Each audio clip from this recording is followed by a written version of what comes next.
And their menu is limited. And don't forget their last order, you gotta place it by 4:30 p.m. But right now, it's Power 95. It is, what day is it today? Wednesday. You know, we had to be asking the days these times. Gotta say, top of the morning, going out to Cham, who's joining me right now. Yo, Cham, What up? What up? what's going on, man? I'm good. Can you hear me good? Oh boy, I know that's your famous slang. Yeah, we could hear you now. Good. we, we could hear you now. How are you doing, man? How are you doing? I'm good. Everything is good. Mm-hmm. Abiding to the rules, abiding to the laws, Mm-hmm. keeping that social distancing, It's enjoying some family time, enjoying the home. You know, we kind of live on the road. So mm-hmm. it's rare for us to be home, Mm-hmm. enjoying probably the backyard for like 2, 3 months. But it's been really good. A lot of coconuts, you know what I mean? Right. It's kind of ironic.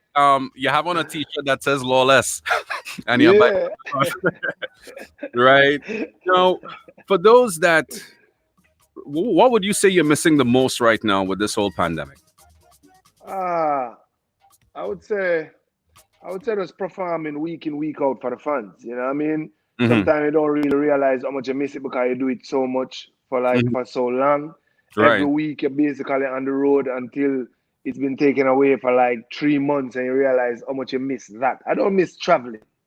I Mm-hmm. don't really miss traveling. I don't really like traveling. I like to get where I'm going. So I Boy, always kind of live in this world that we normally say if they could zoom us, if they could zoom I us to yeah, it's, be like beam me up, like what they do on Star Trek, right? And you just yeah, you yeah, know, Star Trek style, you know. we like But I miss traveling. performing. Yeah. We like to travel, except the act of traveling. Yeah, I hate the act of traveling, bro. For You know, real. For real. no, no. I tell you, I know a little bit of your history, right? Now, you've been a dancehall artist ever since you were a teenager, correct? Yes. Right. What led you to dancehall? Well, my uncle had a sound system. At first, growing up in the inner city of Jamaica, I grew up in Sherlock Crescent, between Hmm. Sherlock Crescent and Waterhouse, which is Kingston 11 and Kingston 20.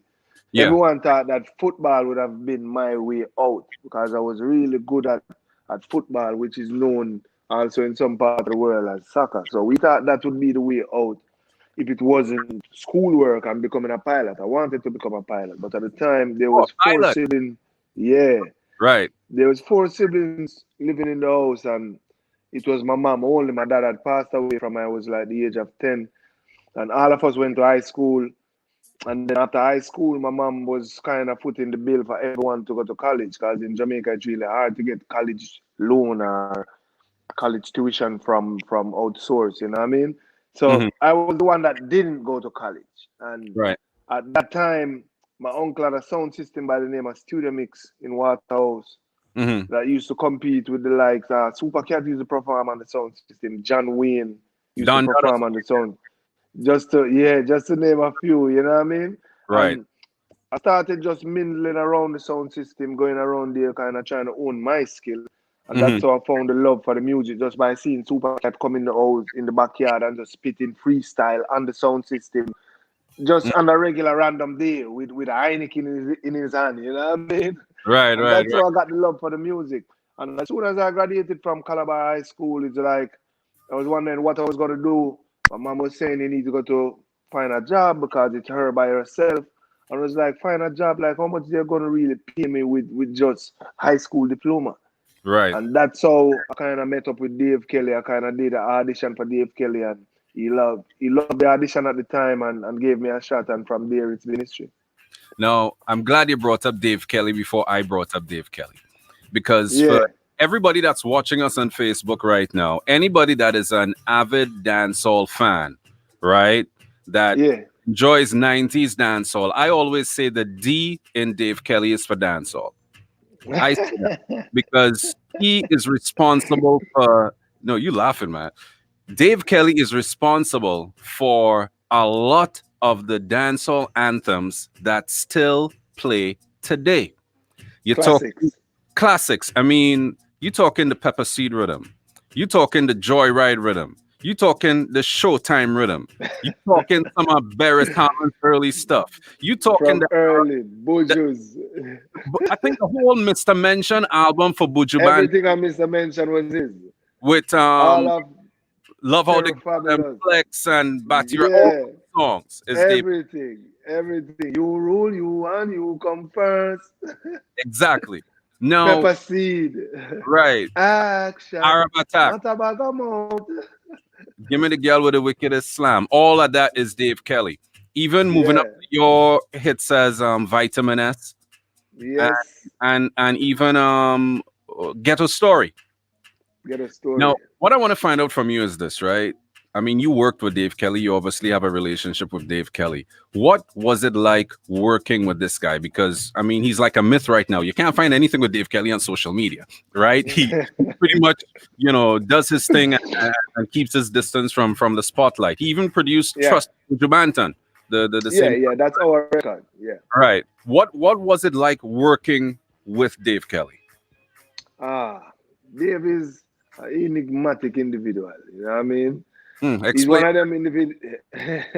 He's one of them individuals that he would rather you appreciate his music more than him. So he stays away from the camera. He never does interviews. He probably has done one interview and that was with me. He probably has had done one photo shoot and that was a photo shoot I think with Caribbean Airlines at the time, and that was to promote my first album. You know what I mean? Wow. In the studio with Dave is always fun. Me and Dave have that relationship where it's like a bigger brother, and we always have fun.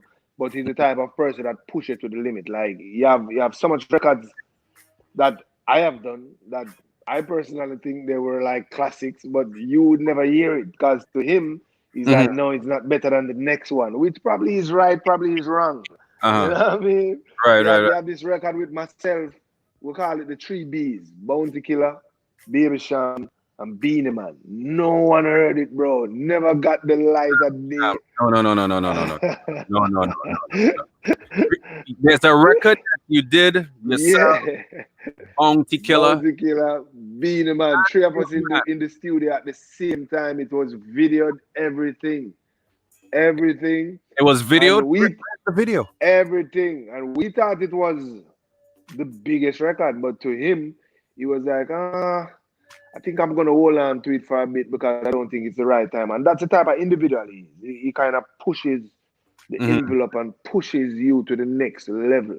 Hmm. And 90, probably 95% of the time he's right. So a lot of times you kind of just give him the credit and let he has his way in terms of production because the artist is as good as the producer he's given to work with. You know what I mean? So you trust him and you Yeah, for trust his sure, judgment on stuff. for sure. You're talking about the individual that saved my life Hmm. coming out of Sherlock Crescent and the inner city. We Hmm. could have went in a negative direction, you know what I mean? And this is the person that say, you know what, come, let me give you a shot. He gave me the opportunity to record an old dog rhythm, which I was Oh an old yeah, dog rhythm with the mass. the mask. Right. Hmm. And then girl from your band, you know, walking on my only arm. And Hmm. from that, there came many joyride, Hmm. showtime, broke out. Uno knows a baby shama of tell you vitamin S, table turn with Foxy Brown, Hmm. get a story. You have so many, you know what I mean? It's like he gave me a huge catalog. And even what we're working on now in the studio, sometimes you have to be just amazed at how much he's willing to allow you to just express your prowess and push your envelope. Because at the end of the day, I don't think you'd have a hands off my property. This is not monopoly, you know what I mean? If Dave didn't Wow. just sit back sometime and allow you to do you. When I Right. went to the studio at the time with that, my big records were man and man. Me and them no grounds, man. So me Right. happy. And hear me no Babylon boy. How many producers would want to hear you come in the studio with hands off my property? This is not monopoly. When you have those hardcore songs, that's a guaranteed hit. You would Right. be like, no, I want back man and man, or I want back Right. Babylon Right. boy. Right. You know what I mean? Right. You was Right. like, yeah, that's what you want to do. Okay, all right. Let me find the right beat. And that's what I love about Dave. He kind of just allow you to express you. You know Oh, what I so he mean? meets you halfway, kind of thing. Yeah. You have some time where he kind of use his experience and let you know that okay, I've been doing this since you were probably Oh, in Lord. primary school. You know what Right. I mean? Yeah. Yeah. Keep quiet. Level up. Yeah. Yeah. Right. Right. But it's all good. It's all And good. I mean, it's good to have that relationship, and I really do appreciate his contribution to the genre. Now, the song that you have with Bounty Killer, Another Level, Another right? level, bro. Now, I remember when that song came out, and honestly, for me and a lot of my DJ peers, it became difficult after a while to figure out who was Sham and who was Bounty on the record. Did it confuse you too? Uh, I'm we serious. we knew. It was a challenge because it's like Yeah. started off right, and Bounty said his part, you said your part, and then as the verse goes on, it's like, wait, wait, Can't wait, hold it back. Can't hold it back. it's like, Yeah. who is who here? Yeah. I think it's two artists at the top up the top of their game delivery wise, and we knew what the opportunity we had gotten. You know what I mean? And we Hmm. wanted to deliver to our best ability. But remember, every artist have that competitive nature, no matter what. When Hmm. you're in the studio together, it's like when you hear Killer spit his 4 bar, and it's your Right. time to spit your 4 bar, you want to compete at the highest level with him. Then That's when it's it. your time, About the he pride. wants to come back and outdo what you just did. Right. And the producer is there, which is Dave, who's going to make sure both of you stay on point. And he has a certain sound that he's looking for the Hmm. record, which it's supposed to be both of us using that deep barrel tone that we were blessed with. And Yes. that's how it came out. It came out like it was just one vocal. Like people like, who's saying that line? Who's saying this line? And Right. it just came out perfect. It's like basically the best dancehall reggae or any reggae genre collaboration of all time. Right. And it's not just me saying that. You have this jockey that says that. You have the fans that says that. You know No, what I that mean? It's one of them songs that has transgressed from generation to generation to generation. That song came out 1999. yes. And we do it today, and it's Play it today. pandemonium in the stadiums. You know what I Mhm. mean? Now tell me something. Obviously you've been in the dancehall business from the 90s to now, right? Are you Yeah. surprised that your catalog has lasted this length of time and it still plays today? A lot of the songs that you've done. Ah, Is that a for surprise? Like, sure. Yo, yeah, for sure, sure, sure. It's like you don't know when a song is like a birth of your child or birth that's of correct. your kids. You know what I mean? And you expect the best for them and try to push them as far as possible. But you never know. You never know how long the longevity of these songs. Hmm. And I've lived to see you have songs like Mass, Y'all Hmm. from a Band, many, many. Hmm. Joyride, that's 1995, 1996. I wasn't even supposed to be in the studio. I was Yeah, supposed to, yeah, that's you are my a last year teenager. in high school. You know Right, what I right. mean? That's my last year. I was 15 going on to 16. And Hmm. to live to see those songs still playing now is just a blessing. I'm surprised.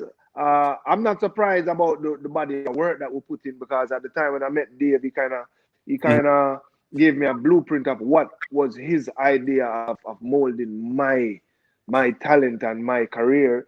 Right. But he did it before with the Bujos, with the Terra Fabulous, with the Nadine Sutherlands. You know That what I is mean? So he kind of knew what he was doing. I didn't. I was like a rookie right. going into this, and we're like, yeah, he's saying this, but you know what? Let me try to see if I can do without getting a job. You know what I mean? Like Right. like an actual job, like an actual working, because I didn't have a college degree or nothing Right. like that. So it could be just a regular little job. You know what I mean? And you had so many distractions in my community at the time, Hmm. political distractions. Uh, Easy money distractions, and I didn't want to go in that direction. You know what I mean? Now tell me something. We're gonna come forward a little bit right now. Ghetto Story. Yeah, You came out with that song. It is still an anthem to this day, right? classic, Um, classic. that is a classic. And then Alicia Keys came on board. How did that happen? Did you reach out to ah, her? Is it that she heard it and reached out to you? How did that collab I come was up? in I was in I was in California at the time promoting Get a Story. I think we were at probably number 22 on the Billboard chart. So we were really working, and the record was really doing well, and we were selling a lot of units. And Dave called me one morning, probably 5 a.m. California time, and said, I think we have found the perfect person for the remix. I'm like, who? Mhm. And it was like, you have to fly back. So for me, say you have to fly back. I knew probably it was someone huge, but Right. not that huge. You know what I mean? Because he didn't tell me who the person was. You When I didn't say. landed here, when we landed in New York at the Mhm. time, that's when he told me, and I didn't believe him until we got in the studio. Because Mm, he's a person that likes to pull pranks, and I used to buy every Alicia CD at the time. You know what I mm, mean? So I was a big fan of Alicia, but right. she at the time she hadn't done 5 collabs with no artist. Like I'm talking about artists that were selling 100 million copies, 50 million copies. You know what I mean? And she was the Right. one that reached out and said if we were planning to do a remix, she would love to get on the remix to tell her story. And when Alicia Keys reaches out, there's no way in the world you can say no. No, you And can't. basically, she took the record from number 20 something on the Billboard chart to number 3 on the Yeah. Billboard chart. And not even just the chart. The chart is nothing in comparison to the household that she took the record in. You know what I mean? And Stream what she audience, did right? for the record. Repeat? The mainstream audience that she was Yeah, able the to tap in. mainstream audience. So she took it from urban because we were already added to almost every urban radio station throughout the world. And Yes. she took it from there to pop radio, which was hard for that record to get on Mhm. pop radio because of just the hardcore level of that record. You know what I mean? It's few Gotcha. records that come from reggae and dancehall genre with that hardcore and speaking just the truth about our life growing up in the Caribbean, and Hmm. not just in the Caribbean, worldwide, and mainstream would accept it. And she kind of made that happen. Well, that's good. Now, talking about females now, you have an all-female band, correct? Yes. How did that happen? And I mean, what was the mindset behind having an all-female band? And by the way, they sound very good, eh? Yeah, respect. They Yeah, the sound all very. female band. Yeah, the Mhm. all female band. The idea came from just me being backstage at concerts, and every band that comes up pulls up in the bus. Mm. 7 male jumps out. 7 male jumps out. You know what I mean? And at one point, I was like, "Yo, we need to come. We need to pull up, and it's different. It's totally different from everyone because everyone pull up 7 male, 10 male.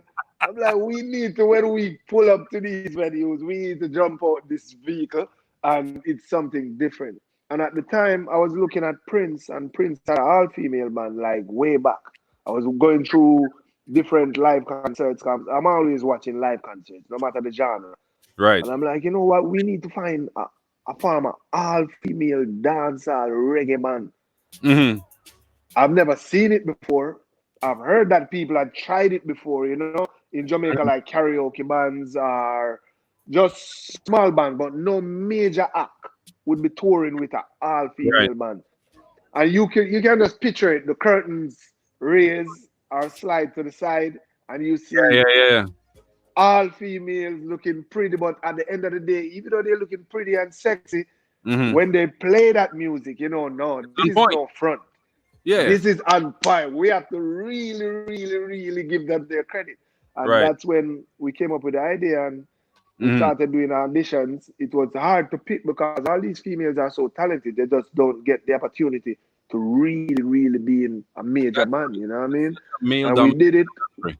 It's a male-dominated industry, and we did it. The first major tour was myself and Taurus Riley, and it was the O2 Arena UK tour. So we were doing all O2 Arena shows, concerts.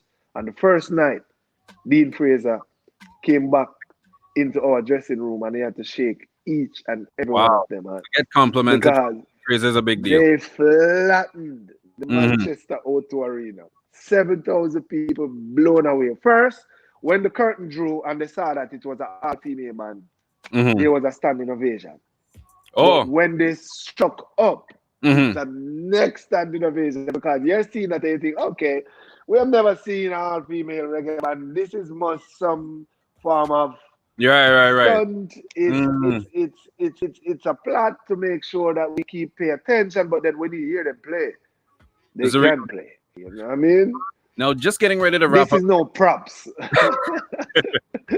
I gotta ask you this one. We're getting ready to wrap up shortly, right? But given that you Yeah, started as a teenager in this business, right? yeah. And obviously you've been in it for a while. What would you say is the biggest difference with the current generation of dancehall versus to when you started? I would say the biggest difference is quality control. Hmm.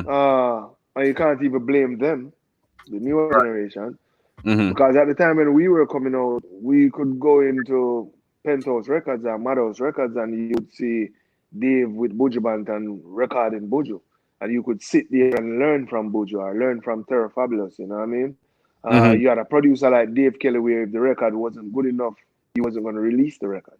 It's not Oh. just about a release or a license to pay his bills. It's about Mm-hmm. the music and the work that needs to be done. It's not about hype egos or individuals. It's about quality over quantity. So Mm-hmm. they don't have that kind of guidance right now. It's like Mm-hmm. majority of them produce themselves. You know what I mean? So if Right. they are flat or if they are a little bit sharp or off key, who's there to really say, "Yo, you're sharp" or "You're a Mm-hmm. little bit flat"? You know what I mean? Or you know what? This is not good enough as your last record. You need to go back in the studio. Which of these young producers can really talk to them like that? I've seen Dave turn away so much major acts. I've seen Dave told Beanie Man, this is not right. You need to go Right. study it and come back tomorrow morning. And you're talking about a Grammy act. And this Yeah. Grammy act just take it as, you know what? He's saying this because it's going to better me in the long run. How Mm-hmm. much producers can really talk to these kids like that when your first record you have like a following on your YouTube or your Instagram, you're already making money, so you think that you're there. You know what I mean? You already arrived, Mm-hmm. which is the opposite. Because if you want a longevity career and if you really want to put and leave something in the music, you have to really study your craft and study the art of the music.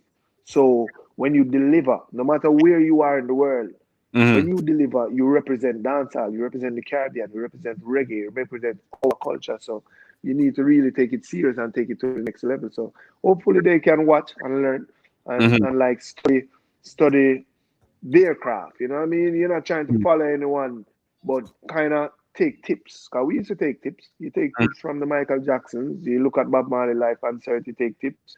You look at Right. Buju. You look at Beanie. You look at Bounty, and you take tips and you make your own little ingredient and your own little flavor. You know what I mean? So basically, um, where with regards to the sound of dancehall now, obviously, everything evolves, and Yeah. it changes. Nothing stays the same. Um, are you happy with the sound of dancehall now compared to before? I can't even knock the sound. I'm happy with the sound that when we go in the studio, Mm-hmm. we get the sound that we want. Because at one point when I was just coming up, you had artists that were saying that what me and Dave were making wasn't dancehall. Like hands off my property. This is not monopoly. But Right. they became classic and they had to accept it. You get Right. what I mean? Mm-hmm. We were doing beats like Tables Turn with Foxy. Ting. Mm-hmm. No, no dancehall records was like that at the time, but we were kind of bridging that gap and kind of pushing the Right. envelope. And you have to allow them to kind of express their prowess. Right. So I'm not going to judge and say I'm not feeling that. I'm not feeling that. Probably when I hear some of the records, it will be like, yeah, but just like anyone, seven different brothers, seven different minds. Someone out there is going to love it. You Right. get what I mean?